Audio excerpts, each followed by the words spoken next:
والصلاة والسلام على سید المرسلین وعلى آلہ واصحابہ واتباعہ اجمعین، اما بعد۔ مخدوم زادہ مکرم حضرت مولانا میاں محمد اجمل قادری صاحب، حضرت مولانا سمیع الحق صاحب، محترم سردار عتیق احمد خان صاحب اور میرے دیگر محترم بھائی قائدین کرام اور شرکائے محفل، حضرت میاں صاحب کو شکر گزار ہوں کہ اس اہم موضوع پر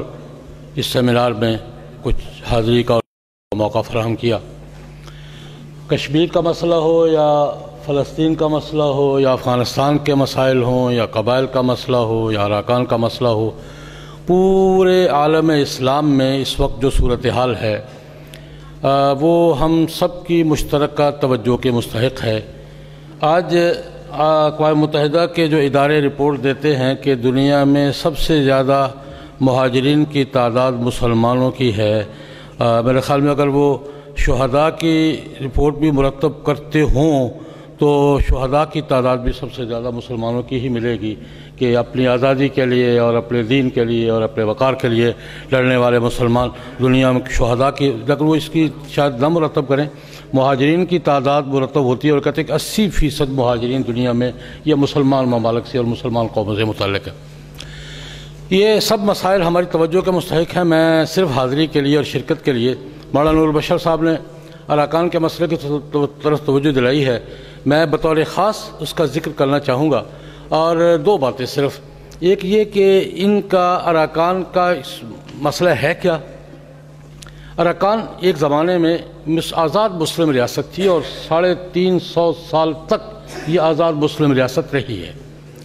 اور میری معلومات کے مطابق چٹاگانگ بھی اس کا حصہ تھا۔ جب یہ آزاد مسلم ریاست تھی تو چٹاگانگ بھی اراکان کا حصہ تھا، اور یہ ایک مسلم ریاست کے طور پہ 350 سال گزارے ہیں اراکان نے۔ اس کے بعد بدھ حکومت نے، برما کی بدھ حکومت نے قبضہ کر لیا تھا، اور جب انگریزوں نے بر صغیر پہ قبضہ کیا ہے تو انگریزوں کے ایجنڈے میں یہ بات آئی، انہوں نے یہ کام کیا کہ برما کو ایک وقت میں انہیں آزادی دی، چٹاگانگ کو کاٹ کر بنگال میں شامل کر دیا، اور برما اراکان کو اس میں برما کا حصہ بنا دیا، تو وہ تسلیم کر لیا۔ یہ اس مسئلے کا آغاز ہے۔ لیکن جو بات میں عرض کرنا چاہتا ہوں، میں اپنی معلومات کی بنیاد پر ممکن ہے غلط ہوں، برما کے اراکان کے ان مسلمانوں کی اصل مظلومیت کی اصل وجہ کیا ہے؟ جب پاکستان بن رہا تھا، تقسیم ہو رہی تھی، تو میری معلومات کے مطابق روہنگیا مسلمانوں نے یہ درخواست کی تھی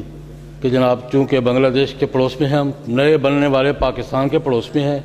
ایک آزاد اسلامی ریاست رہے ہیں اور ہم متصل ہیں ساتھ، تو ہمیں پاکستان میں شامل کیا جائے۔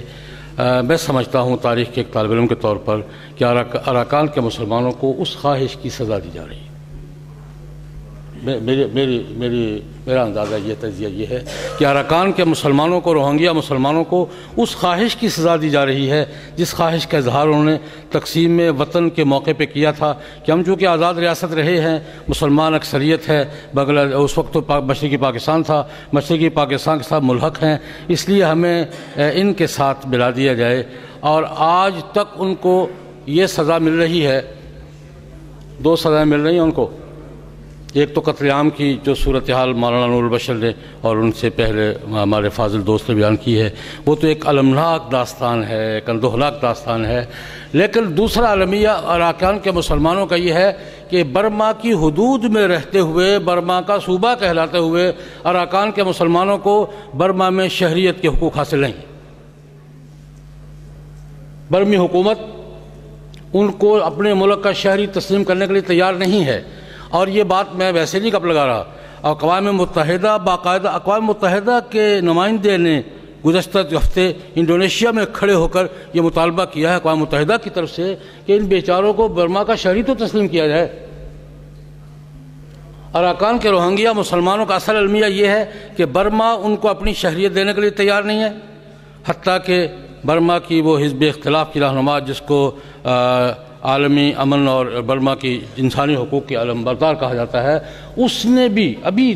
2-3 دن ہوئے ان سے پریس کانفرنس میں پوچھا گیا کہ اراکان کے مسلمان جو رہتے روہنگیا مسلمان، کیا آپ ان کو برما کے شہری تسلیم کرتی ہیں؟ تو انہوں نے سوال کا جواب نہیں دیا۔ یہ وہاں کا ان کا اصل المیہ یہ ہے کہ ان کو تو برما کا شہری تسلیم نہیں کیا جا رہا، ارکان کو برما کا صوبہ تسلیم کیا جاتا ہے، اراکان میں رہنے والے مسلمانوں کو برما کا شہری تسلیم نہیں کیا جا رہا، اور یہ انسانی حقوق کے حوالے سے یا جس بھی حوالے سے دیکھا جائے اتنا بڑا ظلم ہے۔ قتل عام اپنی جگہ ظلم ہے، لیکن ان کو اس اپنے ملک میں اپنے ملک کا شہری تسلیم نہ کیا جانا اس سے کہیں بڑا ظلم ہے۔ میں سمجھتا ہوں کہ یہ جو لوگ، میں سردار عتیق صاحب سے بطور خاص عرض کروں گا، اس فیلڈ کے عالمی سطح پر، عالمی فورمز پر اس مسئلے کو اس حوالے سے اقوام متحدہ کچھ نہ کچھ شور بچاتے ہیں، وہ جہاں تک بھی ان کے ہے، OIC نے بھی بات کی ہے، لیکن اراکان کے مسلمانوں کا کیس لڑنا ہماری سب کی مشترکہ ذمہ داری ہے۔ ان کی سیاسی پوزیشن کیا ہے، ان کی حیثیت کیا ہے، اور وہ اس قدر مظلومیت کا شکار ہے کہ ان کا حال پوچھنے کے لیے بھی OIC کے نمائندوں کو نہیں جانے دیا گیا، اقوام متحدہ کے نمائندوں کو نہیں جانے دیا گیا، ان کا حال پوچھنے کے لیے بھی کوئی باہر سے نہیں جا سکتا۔ یہ تو میں سمجھتا ہوں ان کا المیہ ہے، مسئلہ ہے، اور ہم سب کی توجہ کا مستحق ہے۔ اور ان کا المیہ کیا ہے، اس پر ایک چھوٹا سا واقعہ کر کے میں اجازت چاہوں گا۔ آپ کو یاد ہوگا جس زمانے میں بوسنیا کے مسلمانوں کا قتل عام ہو رہا تھا، دور آپ کے ذہن میں ہوگا کہ جب بوسنیا کے مسلمانوں کا قتل ہو رہا تھا تو عزت بیگویج صاحب جو اب بعد میں صدر بنے، اس وقت بوسنیا کے مسلمانوں کے یعنی وہاں کے لوگوں کے غیر سرکاری سفیر کے طور پر یورپ کے مختلف ممالک کا اور اسلامی ممالک کا دورہ کر رہے تھے، جس طرح یہ حضرات ہمارے اراکان کے مسلمان مختلف علاقوں میں جا رہے ہیں۔ عزت بیگویج صاحب جو بعد میں صدر بنے ہیں وہ دورے کر رہے تھے، لندن تشریف لائے، ان تینوں اتفاق سے میں بھی لندن میں تھا، تو وہاں ایک ان کے اعزاز میں ایک سیمینار ہوا اسی مسئلے پر۔ ہمارے حضرت مولانا شاہ احمد درانی رحمۃ اللہ علیہ اس کے صدر تھے، میں بھی تھا اور حضرات بھی تھے۔ مولانا شاہ احمد درانی نے ان کو سپاسنامہ پیش کیا، اور اس مجلس میں عزت بیگویج نے جو تقریر کی کہ ہمارا المیہ کیا ہے، ایک جملہ اس نے کہا، بس اس نے کہا ہمارا اصل المیہ یہ ہے کہ ہمارے پڑوس میں کوئی پاکستان نہیں ہے۔ مجھے وہ اب تک وہ میرے سینے میں کھبا ہوا ہے اس کا جملہ۔ اس نے کہا ہمارا اصل مسئلہ یہ ہے کہ ہمارے پڑوس میں کوئی پاکستان نہیں ہے، اس لیے ہم بے بس ہیں، بے سہارا ہیں۔ میں سمجھتا ہوں کہ اراکان کے مسلمانوں کو ہمیں یہ احساس نہیں ہونے دینا چاہیے۔ ہم پاکستان ان کے پڑوس میں اب نہیں ہے، لیکن کبھی تھا یا نہیں تھا؟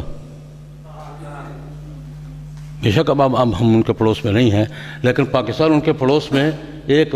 ربع صدی گزاری ہے، ہم نے، ہمارے پڑوسی ہی ہیں، ہمارے بھائی ہیں۔ ہمیں ان کا اپنا مسئلہ سمجھ کر ان کے کیس کو لڑنا چاہیے، اور عالمی فورمز پر اس کیس کو پیش کرتے ہوئے ان کی وکالت اور سپورٹ کرنی چاہیے۔ اللہ مجھے اور آپ سب کو اس کی توفیق عطا فرمائے۔ وآخر دعوانا الحمدللہ۔ اب آپ حضرات کے سامنے اظہار خیال کے لیے تشریف لاتے